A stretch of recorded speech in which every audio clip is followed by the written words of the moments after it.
খাসির মাংস কত করে কেজি? কে গো, রীতি নাকি? মাংস খাবা? কেন তোরাই খেতে পারিস নাকি? আমরা পারিনি। ও ভাই, মাংস কত করে কেজি গো? 700 টাকা। তোর পেটে সহ্য হবে না। ওইদিকে টাকা 10 টাকা সব পচা পুচি বিক্রি করছে। ওই 200 কিনলে বাড়ি যা। এই জানোয়ার, তোদের মতো কিপটি নাকি যে পচা ফুটি খাবো? এদের হাত শুনে দেখ, এক্ষুনি খাসির মাংস দিয়ে ভাত খেয়ে আসনু।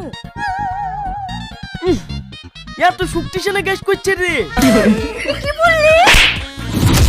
তোর এত বড় স্পর্ধা, একটা মেয়ে হইতে আমার গায়ে হাত দিলি। তোর কিছু বলি রে। ভাই ভাই ভাই, মারো না।